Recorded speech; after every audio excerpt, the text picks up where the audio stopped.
Goodwin looking to create. Nice move. He will shoot, and he will score!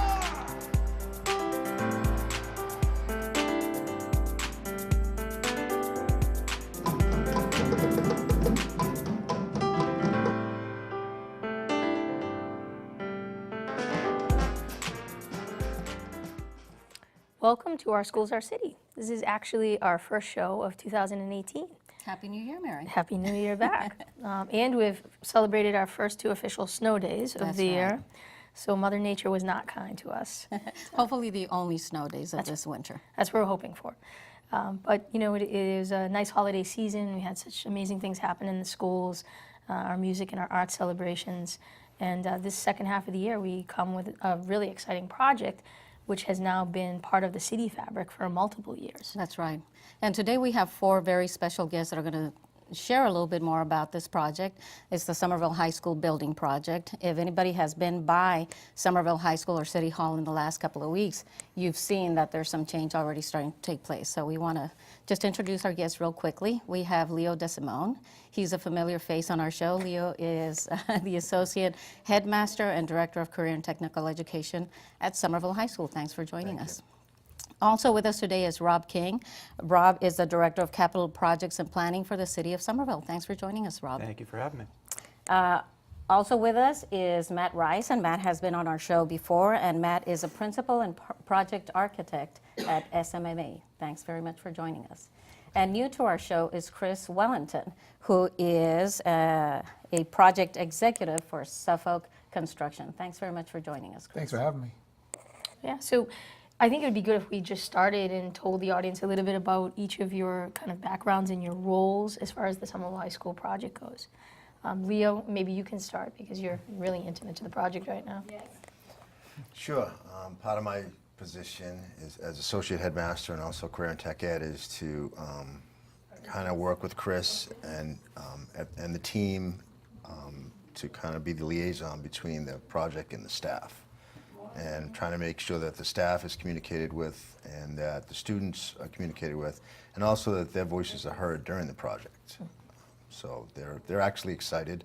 The students are excited. The staff is even more excited to see the fruits of this hard work very shortly. That's great. Yeah. So I'm an architect on the project, and so we've been overseeing the programming, the design, and putting down the construction documents to sort of finalize up the bidding documents that we'll hand off to the construction team, and then follow on through the overall construction of the project. So while we're still finishing up the design right now, there's also construction activity that's going on. So we're trying to manage all those various activities to make sure that the project turns out well and as envisioned. That's great. And as a project executive for Suffolk, our team's slowly growing. Over the next few months, we'll probably have up to about 10 to 12 people from Suffolk out here on site as the job ramps up. So right now we've been done some small work in the school and some work out in the front with the modules you've seen. And then we have a whole estimating team that's been working on putting pricing together for the various different set that Matt and his team have been putting together. So far everything's been coming out great, and we're really looking forward to ramping up and getting going out here. That's great. Yeah, and I'm fortunate enough to have a great support team. So my team and I have been working on this high school project for a number of years now, working closely with SMMA, Suffolk, PMA, our owner's project manager, the school team, and our job is really just to make sure that we are minimizing the impacts to city staff, surrounding community, working to deliver a project that meets the expectations of the students in the school. So we're really excited. That's right, and I've known several of you through the building committee, which has been the committee that since the inception has met and really at each step of the way really worked to review to ensure that the educational program is actually delivered through the building structure. So, as you think about your respective roles, if you were to describe to the audience sort of what you think this project is about, what makes this project unique here in Somerville. Certainly you've worked on other high school projects. What is unique about the new Somerville High School? So there's a tremendous amount of things that are unique about this project, and I think that's what makes it so exciting. So I'm a resident here in Somerville, and so I'm familiar with the city. And one of the wonderful things about Somerville, we're trying to really represent within the high school. And so I think that includes the diversity of the city, and that's certainly something that we want to make reflected in the school environment. and also some of the unique aspects in terms of our density within the city. Our school is it's actually a high-rise type of structure, given the type of density that we have. So we're changing from a horizontal organization of the building to a vertical organization. And there's certain challenges that come along with that, but it also offers a lot of opportunities in terms of really connecting some of the different programs that we have here. And then I think lastly, the most exciting thing is really the comprehensive program nature of the school, the integration between the CTE programs and then also the academic programs, and finding ways of really blending those programs together and allowing the students and the staff to interact in some really new and exciting ways. Rob mentioned that he's been working on this project for a number of years. I mean, right now we're visually seeing the project just kind of start to evolve, but it really has been a process that's been ongoing for a number of years. And one of the things that to me was really striking is just the amount of input from the community, starting with the visioning process, and that played a critical role in the design of the facility as well, right? Yeah, no, we've been engaged in discussions with the community and the school and the staff for 2.5 years almost at this point. And so it's been quite a journey in terms of trying to integrate all that input, work with our partners at the MSBA in terms of integrating their input in.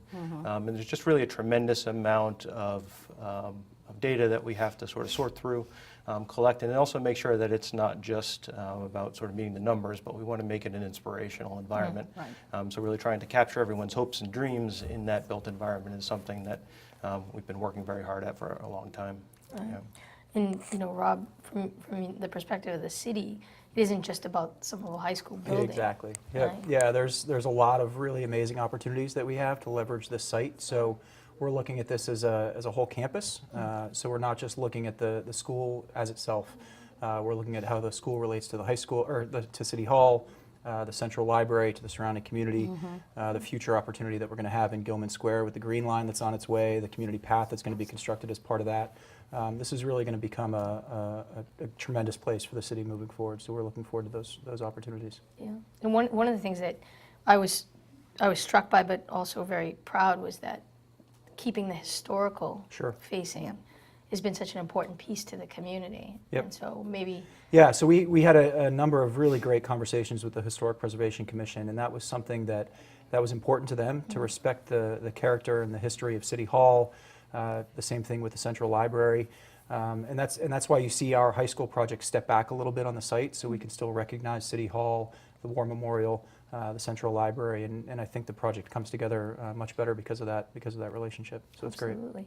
And from the educational side, you know, to Matt's point, we're going from a very spread out, you know, elongated horizontal type of layout educationally to really a high rise or a more vertical orientation. And so just from the education side, what does that look like in your mind as you think back to the ed program? One of the exciting parts that Matt was talking about, this 2.5-year process, was the ed plan. I mean, the building was designed around the ed plan, not necessarily designed around need. The ed plan has a vision for now and the future, which makes it very exciting. I don't know many schools that have a rock climbing wall in a cafeteria or in certain parts of the building, which would be extremely exciting. It's also designed that there'll be minimal wasted space, which is really exciting. And it's designed in a way that, as you talked about earlier, Matt was talking about integration. Because we're a comprehensive high school, that it's not going to be uncommon to see English kids leaving English class, going into the carpentry shop to help assist with building of the drama backdrops for the next play, which is really, really exciting, which is a huge part of the ed plan. And as we spoke about earlier, everyone had a piece of that, from teachers to students to people in the community to politicians to advisory members, which is really exciting. The word flexibility, you see that pop up a lot in the educational plan. Matt, can you talk a little bit about what that looks like in the new building? Sure. Yeah, the flexibility of the spaces is really what we focus on. So what we want to do is give the educators different opportunities in terms of designing curriculum that can respond to the building. And so that may be walls that are movable between classrooms that allow you to take smaller areas and actually combine them into a larger environment. It may be using spaces that are not necessarily traditionally thought of to be educational environments to function in that manner. Around the dining commons that Leo was referring to, we have small group learning areas, and so we'll have whiteboards and we'll have technology that students can plug into. So they'll be able to use environments throughout the entirety of the school in a whole multitude of ways, and I think that's another way that we get the flexibility of the space. That sounds exciting. You know, I think the video that you and Sibby did as headmaster and associate headmaster has been really informative and answered a lot of the parent questions about sort of sequencing and the plan and the phasing from the educational side. One of the types of questions that we'll typically get from parents will be around safety during large construction projects and sort of minimizing like impact to learning. And so, Chris, thinking you've done now many of these projects, what are some of the ways in which you sort of ensure that? So we worked right from the very beginning with actually the whole team to try and develop a phasing plan, and it's been probably on its third or fourth iteration till we get it perfect, I think, so that we really isolate ourselves in the construction from the students. There'll be walls put up, fencing all around the site. We've installed the modular classrooms out there, so people will be walking through there. And we're going to hopefully be bringing everything towards the back of the school and out that direction as opposed to coming through the front, so there shouldn't be much impact on the front. We've also really prioritized that louder and the heavier big demo work to be during the summer. So a lot of the heavier, louder stuff will be going on at that point, so when the kids come back, it should be the quieter, getting the structure up, which is a little quieter. So that's kind of the phasing the thought and working with the team to put together a good plan with that. Absolutely, and there's so much planning that goes into as each of the phases goes and what that means relative to the school. It probably would help the audience to walk through a little bit just sort of what they can expect this year. We now see the modules, out front, and I know there's a lot of curiosity about them. What are they? What do they look like? And so if maybe we could just talk about this year. What can folks expect this year by the end of the school year in terms of experience? I'll start that off. So I think modular units arrived the week after Christmas, and Suffolk is currently working to fit those out. So there are 20 modular units on the site. Ultimately, those are going to become great classroom learning environments for the students moving forward. As we approach April, that work will be finished over April break. All of the teachers' items will be moved into those new classrooms. And then work begins in the schools. And Chris, you can probably answer that better than I can, what's going to take place there. So right after April vacation, the students will move into there, and then we'll begin the abatement process in what we call the C wing. So it's the first section of the building. So that will go on through the end of April into May, into early June. And once when that's complete, then we'll begin the demolition process, which will be cutting the building and tearing it down and trucking it out of here. That then allows us to, in late July, early August, start putting our foundations in. So the big concrete foundations will come in. During that process as well, will be structural steel be being fabricated and getting ready to be brought to the site, so that when you guys come back from summer break, you should start to see structural steel starting to pop up for the phase one. So it'll go fast. Pretty quickly. When people think about demo too, it's the section between the entrance to the high school and where the war memorial is. So it's we on the building committee refer to it as the 1929 wing. Yes. So Okay. And I think important to note also that demolition will happen the day after school ends. Right. There'll be no heavy demolition going on until all students and staff are away from the site. Right. And that, as Chris said, allows that to happen in a safe manner. And then once the site is cleared out, then the structure can start to go up in a cleaner environment. And what exactly are the modules? Because people haven't had a chance to really go in them or see them built out. And so how would you describe them inside? So I think they're classrooms, and I think they're actually a great upgrade, actually, I think, from the existing environment even. A lot of teachers I've spoken with are actually excited to move out into the modular classrooms. They have a few advantages. One, that they're larger than the existing classrooms that we have in the high school right now. They'll have full air conditioning within the modulars. And It is the selling That's a point big right plus. there. that's a tremendous Sold. benefit, yeah. Controlling the heat, too. Controlling the heat. And they'll have a full suite of technology as well. They'll have smart boards and they'll have whiteboards, and it should be a good environment. Even I think things like having bathrooms right outside in the modular building is a luxury that doesn't exist right now in the high school in a lot of areas. So. And they don't leak. They do not leak. This is going to be good. Well, we were talking a little bit before the show about a lot of the preliminary work. Chris, can you just share a little bit about the work that you did last summer Certainly. in preparation for the modulars? Certainly. So Matt and his team worked with the school and came up with what we called space mining. What that was they did a study to find out where we had very large existing classrooms. If we could split them into 2 classrooms, we did that. Sometimes we had 2 large classrooms that we then made into 3 regular-sized classrooms. Took some large storage areas, made those into classrooms, and moved the storage areas into other areas, such as the space in the auditorium underneath the overhang. So a lot of that was just to get ready so we have additional classrooms available that when the C wing comes out at April vacation, there's now several new classrooms and storage spaces to be used. So that works with the modular classrooms to give you the capacity you're losing as the first wing comes down. That's fabulous. Great. Thank you. So as we think sort of past the summer, what would next year, as we get into that? So the incoming freshmen, what would the campus look like for them? So they'll start to see the new phase 1, as we call it, school coming up with structural steel. Exterior will fall after that. It'll be all fenced off. They'll continue working on that, bringing it up, trying to get weather tight. That's the big key for us. The quicker we get weather tight, the quicker we can get into the building, start running the electrical, the rough MEP systems, putting drywall on the walls. So that'll be the big thing to try and get it going as quickly as possible. Steel should start going up at the very end of the summer, and then the exterior will follow along, and we'll get a roof on it as quick as we can. And you'll start. It'll be a large construction project. There'll be big crane out there, lots of people working in and around to get it going. But we have a good plan to keep it, pretty much try and keep everyone segregated. And the new building has all new systems in it, so that we'll have a new electrical system, we have a new fire alarm system, everything somewhat new in that building. Then we'll expand to phase 2 later, so that we'll be able to hopefully not have too many issues with the existing building.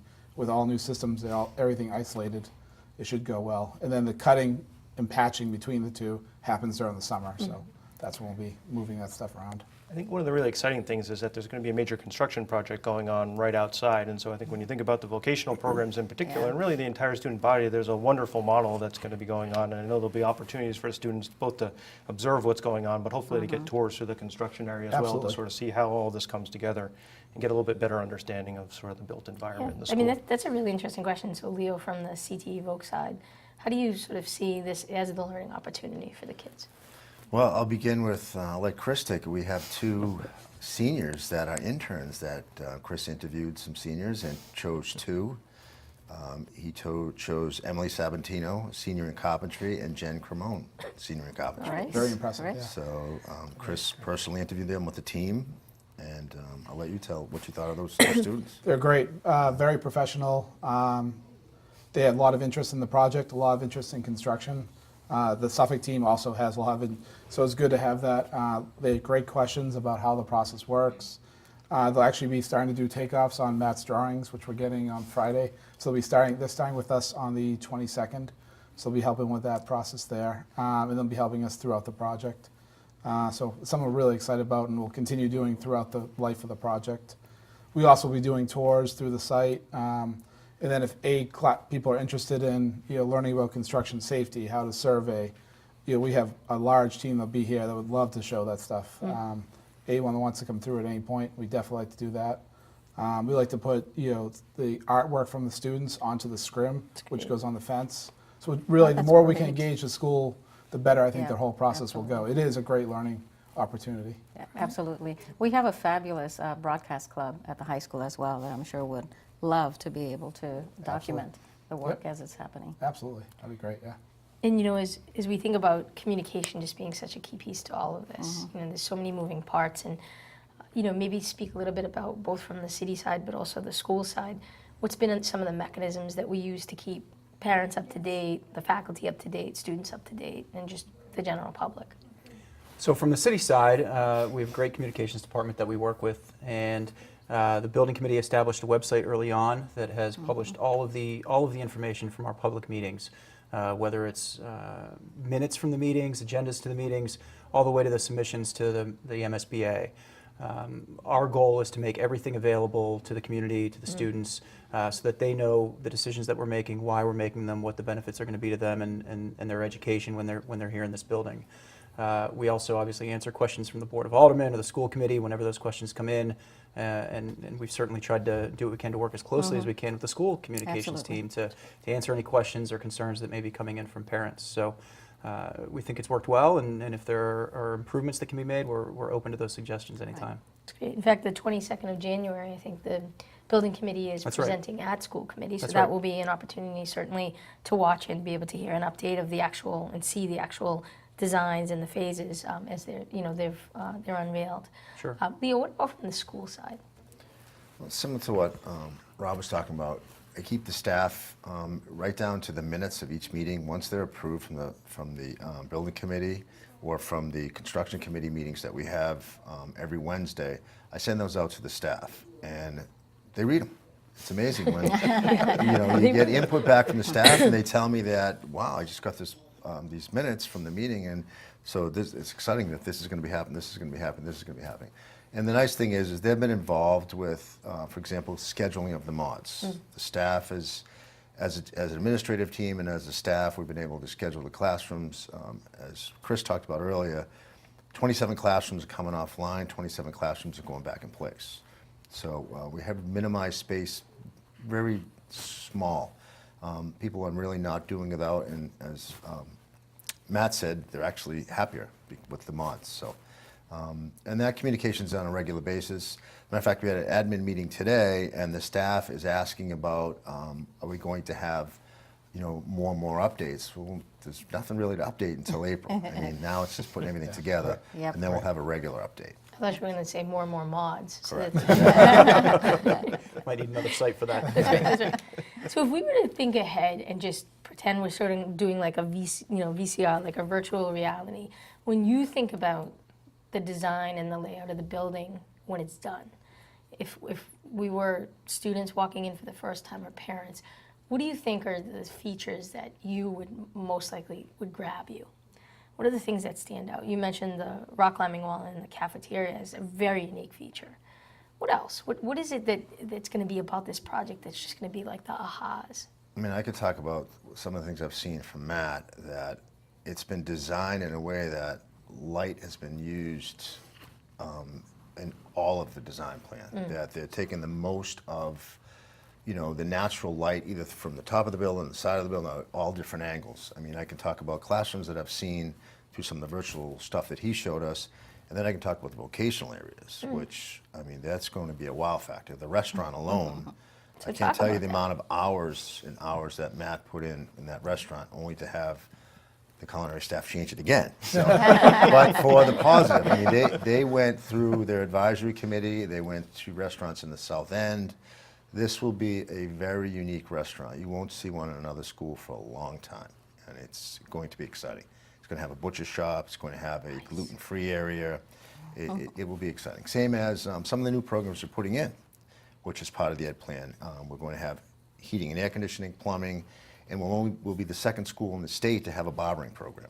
That up to this point has been approved by the cosmetology board, except for the application process, but the design was signed off by the cosmetology board.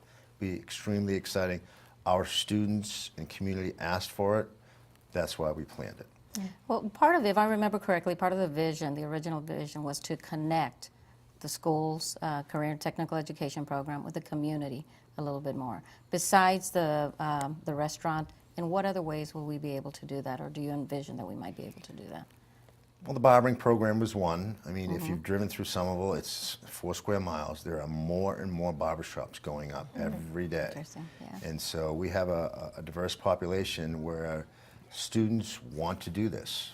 That's great. And this will be a course that they won't have to do over 4 years. It'll be a 2-year course. And they'll be able to get their 1,000 hours right here at school. And then some of the community access will be even easier.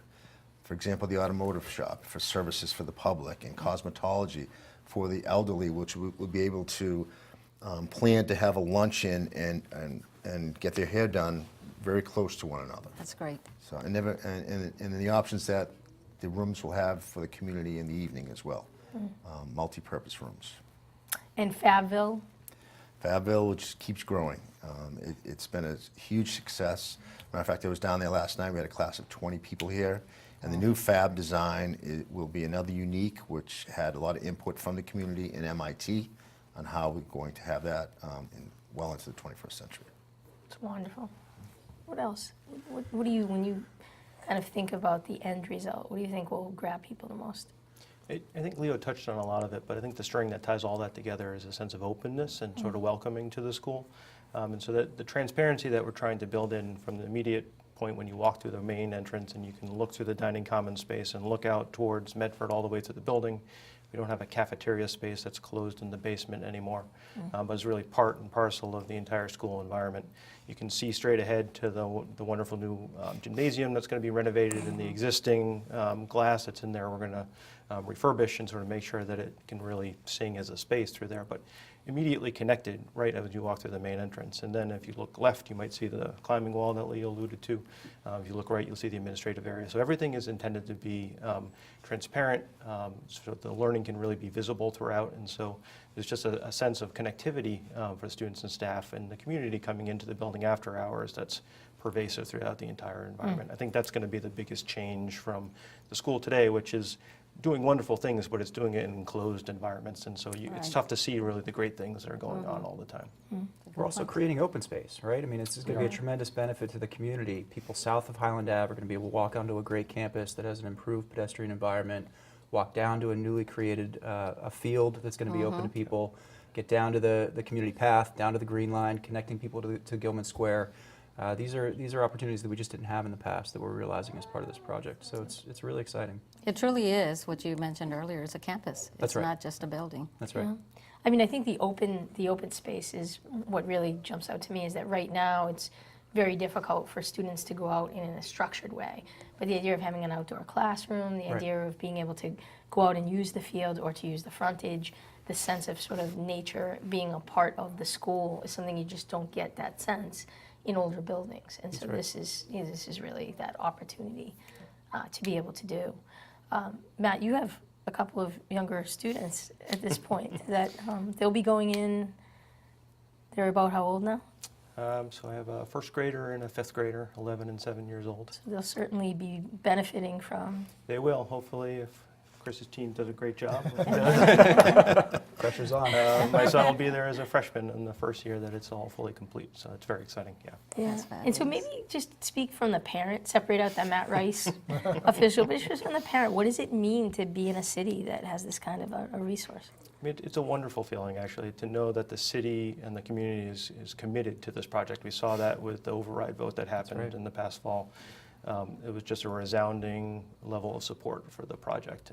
And to know that it's not just a new school construction project, but it's really the right kind of school construction project. I mean, it really does embody a lot of things that I think we all aspire to. I mean, it's inclusive in terms of the environment, in terms of the type of education that's going on there. It's diverse, it's 21st century, it's hands-on, it's really all the things that we talk about as designers in terms of creating forward-thinking learning environments. And so it's going to be a wonderful place when it's open. That's great. Yeah. Chris, any last thing that jumps out at you about the project? The big thing for us too is just the openness. It's, you know, we've been walking in and out of here for a year. You walk through that main entrance compared to the new, it'd be night and day from what it is. So, be not great, all new stuff. It'll be a beautiful campus. Some that, you know, myself and our team will definitely take a lot of pride in, and we're very excited about. Well, I'm very excited as superintendent. I know that our whole team is. It's just another way that Somerville supports its students and its families, and it's really a wonderful place to have kids, to raise kids, you know, to grow up in. And so we look forward to bringing you more information as the project progresses. But as you can see, we're in great hands with this team for sure. Absolutely. Well, unfortunately, we're out of time. We It are always out of goes time. fast. Any last-minute reminders? Just a very quick reminder to please stay connected, follow us on social media, and visit our website to learn what's happening in the city and in our schools. And a quick reminder about Martin Luther King celebration on Monday, January the 15th, 10 to 11:30 at the East Somerville Community School. Please join us. Great. And a few thank yous to our crew. We have a lot of our regular crew here: Steve DiCarlo, Joe Constantine, Lenny Scaletta. We have George Wood, we have Bruna Fernandez, and we have Gisele Calati. And so thank you very much to all those that help us to bring this show to you. Thank you again from Our Schools, Our City, and we look forward to seeing you next month. Edwin looking to create. Nice move. He will shoot, and he will score!